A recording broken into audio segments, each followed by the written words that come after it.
Assalamualaikum, we are from Group 3. So we are going to present about challenges and opportunities in managing urbanization and industrialization for sustainable development in Ipoh, Perak. Hi, my name is HANANI, BINTI HADI. My matric number is 301719. Today I will share about introduction to Ipoh, Perak. Ipoh is the capital city of the state of Perak, located in the northern part of Peninsular Malaysia, between two major cities, Kuala Lumpur and Penang. This strategic location makes Ipoh easily accessible and suitable for development across various sectors. In addition, Ipoh is known for its unique geographical landscape surrounded by limestone hills and natural caves such as Gua Tempurung. This natural attraction make Ipoh one of the most popular tourist destinations in Malaysia. Historically, Ipoh started as a small village but grew rapidly after the discovery of tin in the Kinta Valley at the end of the 19th century. The mining activity attracted both local and foreign investors, especially during British colonial. For example, the Ipoh railway station and the town hall are colonial era buildings that still exist today. Reflecting the influence of that period, Ipoh was known as one of the richest cities in Southeast Asia. However, the collapse of the tin mining industry in the 1980s caused a downturn in Ipoh's economy. Nevertheless, the city has since recovered by diversifying its economic sector. Today, Ipoh focuses on tourism, food and beverage, education, and light industries. Areas like Meru Raya and Bandar Seri Botani have grown rapidly with the development of housing, shopping centres, and industrial zones. Ipoh is a unique city that blends historical heritage and modern development. It serves as a good example of a medium-sized city that has successfully adapted to economic and environmental change, making it an ideal case study for urban and industrial development in Malaysia. That's all.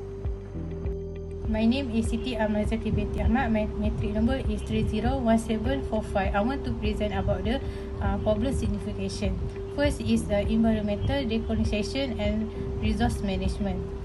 55% of Ipoh is forest rivers, but industry expand the trade and the green area.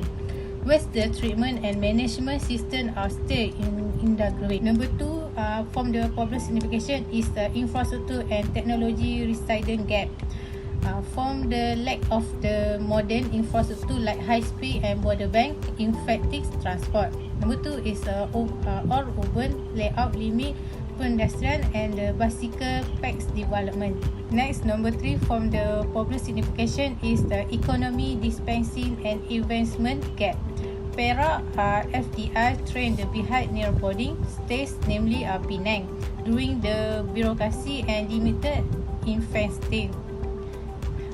Next, over rely on the limit stone, meaning higher and dignification.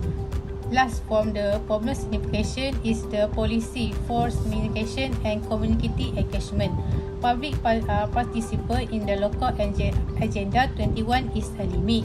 Overlap responsibility between state agency and local concern create the emergency. I think that's all for me. Thank you.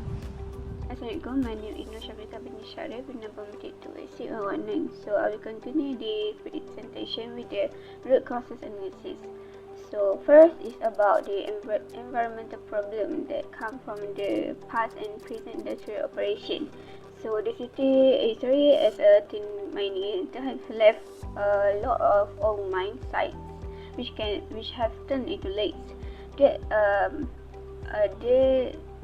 The effect on this have high amount of heavy metals such as lead and arsenic, which are very bad for people's health and also the ecosystem.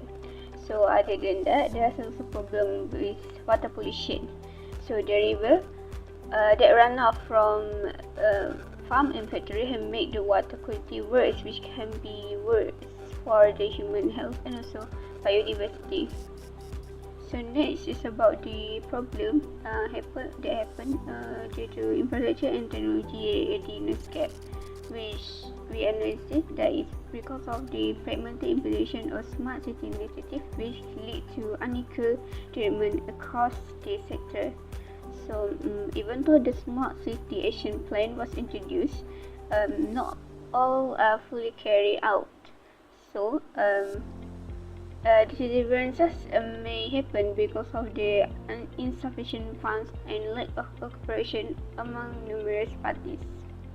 So next is about the lack of economic diversity. Since Ipoh traditionally sector is minor in agriculture, has also given impact for the Ipoh economy. So this line has lack of diversity, making the city vulnerable to market fluctuation and limiting its attraction to international investors looking for high-tech and sustainable companies. So, however, PERAK has recorded 3.04 billion in investment with the project 166 in early 2024. However, this country has lagged behind since Penang is still ahead due to the strong tech hubs and better infrastructure. So lastly, it's about the overlapping roles of federal, state and local government. So this can cause to policy fragmented and slow progress in certain areas. So the Ipoh City Council had already support the sustainable development through the local Agenda 21. However, public involvement is low due to the lack of awareness and limited engagement platform. So in order to prevent some of these challenges, it is crucial to create distinct boundary of power, improve collaboration between organizations, and actively include local community in their decision-making progress for a better result. My name is LIANA binti AFFANDI. My metric number 201744. So next is solution. The first one is conservation of environmentally sensitive area. Conserving environmentally sensitive areas is crucial to protect ecosystem with high ecological value from harmful development. In Ipoh Perak, efforts focus on preserving the Kinta River Basin, the main water source for the city. The state government must maintain the dam to prevent pollution. Special attention is given to the Upper Hulu Kinta River area to safeguard biodiversity, especially from nearby development like Simpang Kulai Cameron Highlands. Regular monitoring of water catchment areas is essential to prevent health risks due to poor environmental management. Second one is smart public transport system improvement. Improving the smart public transport system is vital to reduce traffic congestion in Ipoh. The state government plays a key role in ensuring environmental sustainability. For example, the Ipoh Central Rail Development modernized the city rail hub and boosts economic growth. It also reduced private vehicle and carbon emission.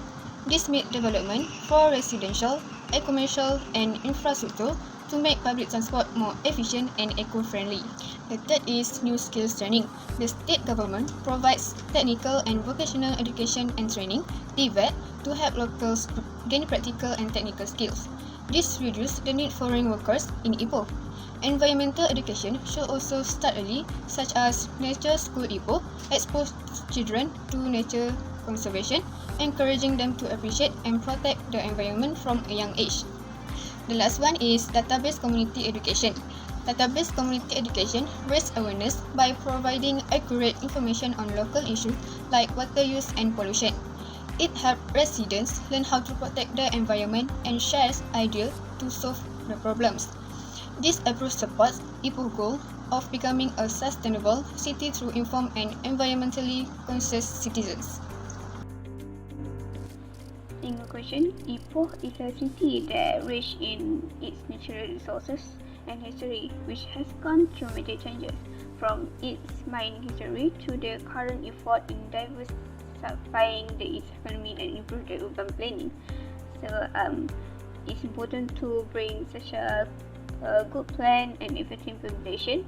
Ipoh may label it into an example of sustainable development of city that preserve the environment and raise the standard of living for its citizens.